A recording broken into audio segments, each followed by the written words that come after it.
wala kang tutubusin, babayaran mo lang sa bayan center. Dito mga kasama ay may matitikitan ng mga taxi driver. So, tatakas pa.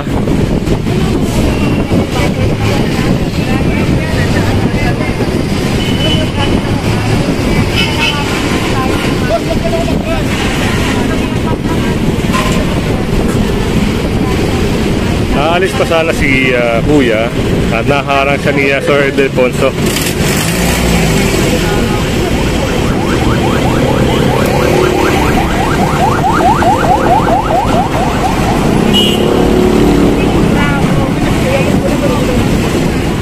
Yan, matitikitan siya ng illegal parking. At dito, yun, merong kinumpiska sila Sir Richard na mga vendor dito sa ilalim ng tulay. Nandito tayo sa kahabaan ng Mindanao Avenue mga kasama. Ayun, no? Kinukumpiska na mga kasama.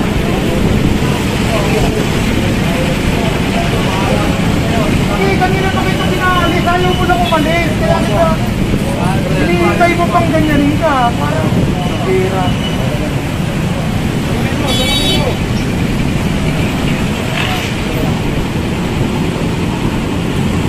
Tulungan mo ako sa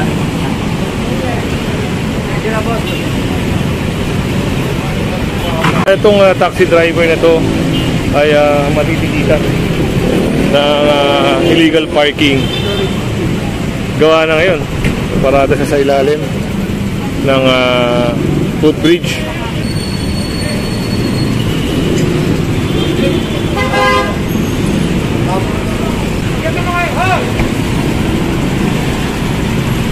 Eh, pinapatanggal yung mga nakasagabal na pwedeng magkaroon ng disgrasya sa tao. Kaya akitin natin, tignan natin. At ayun yung taxi driver na natikitan na mga kasama. Akit lang tayo rito. Yan. Tatanggalin nila yung mga pwedeng maka-disgrasya sa tao.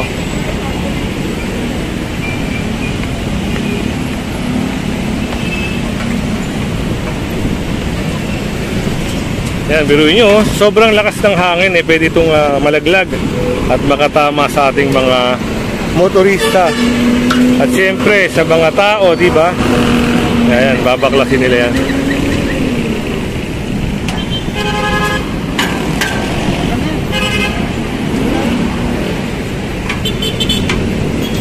Yung mga tarpaulin ito. Pero yun yung kahoy lang.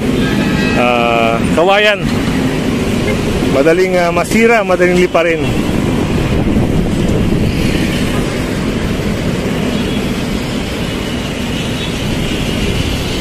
Lagay ng traffic dito sa Mindanao Avenue.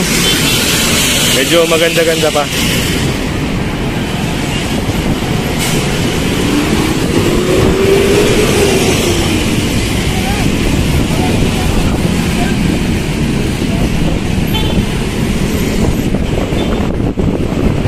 Iwas sa aksidente. Yan, buti na lang na naagapan kaagad, nakita ni Sir Richard. Light material, pwedeng makadisgrasya.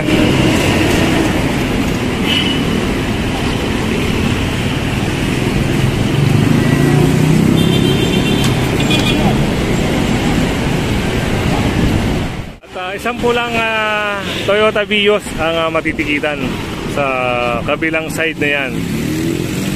Parang nakita na natin to dati sa nakaraang vlog natin na natikitan to. At ayun na naman siya. Nakapark na naman siya. Maraming pera siguro si Kuya, yung may-ari ng sakyan niya, no? Tubos na lang siya ng tubos ng ticket niya. At sundan natin doon yung pickup. Ito, isang Vios din na maroon ang matitikitan ni Sir.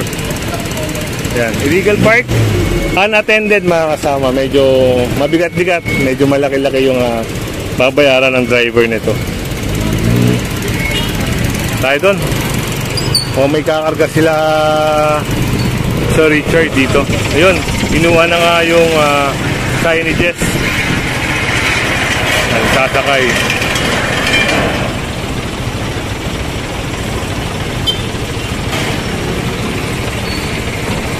Isang puting CRV mga kasama ang natikilan ni Sir Agustin. Kaya kita nyo naman sidewalk. Unattended, sir. Unattended, no? Ayan, medyo 2,000. Kaya payo ko sa inyo mga kasama, huwag kayong basta-basta paparada kung saan-saan. Dahil pag may operation at matiyempuhan kayo, malaki-laki yung babayaran nyo. At yung isang signage na yan mga kasama ay sasakay rin ng Skog. Kita mo, dadaan ako mga kasama, pero nakabalandra, hindi ka na makadaan, no? Kita nyo naman. Kaya yung lahat ng mga obstruction na yan, kakargayan dito.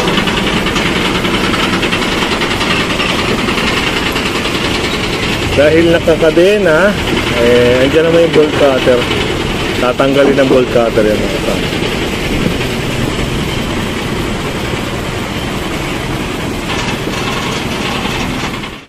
Dito mga kasama, isang bus ang nadaanan natin dito sa kabaan ng Congressional. Ito po ay matitikitan. Nakita lang natin.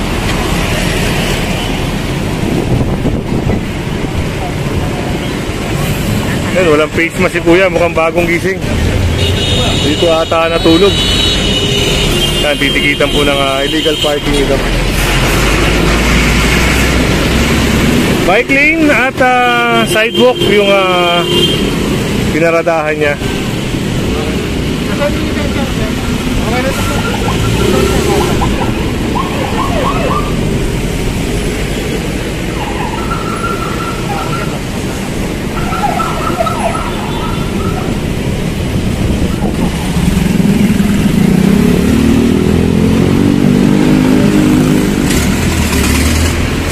Titikita siya ni Sir. At doon sa unahan, meron ding hinarang doon. Puntahan natin. Ito, nadaanan ngayon natin ito na ang daming mga naka-illegal park na mga motor. Ayan, matitikitan po ito ng mga illegal parking. Ayan, 1, 2, 3, 4, 5. Sama yan! Huwag yung galawin. Easement po yan eh. Government control area pa rin yan. Walang konsiderasyon. Ayun, wala sa property.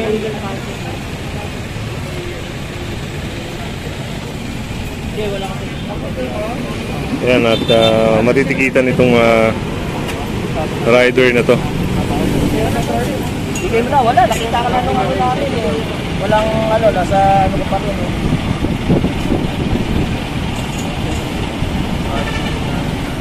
Kasi kung siya ng pagtulong, nakakapahamak yan. Kaya doon na tayo sa legal na gagawin natin ha. Gusto namin tumulong, nakakapahamak. Yun, at nakuha na rin insert yung lisensya nitong rider na to. Wala kang tutubusin, babayaran mo lang sa bayad center. O kaya medyo mataas. Oo ba, kaya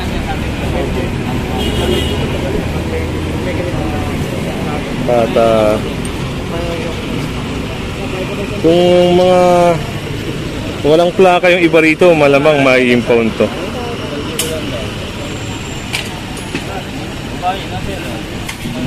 So yun, may tinanggal sila sir dito.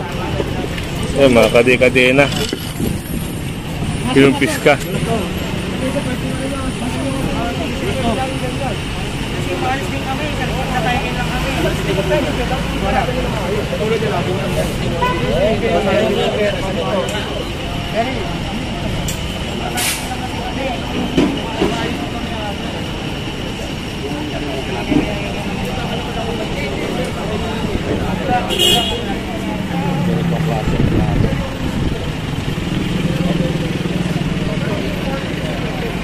Pwede naman silang mag-park dito mga kasama, pero dito sila nag-park. At buti na lang nadaanan ng task force. Yan, aral na rin sa kanila yan mga kasama.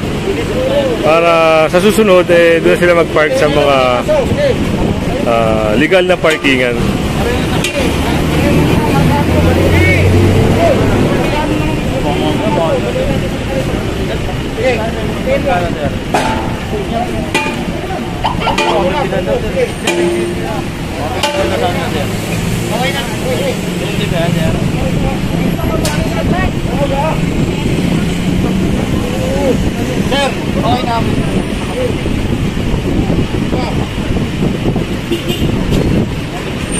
At pinirmahan na ni sir yung violation niya.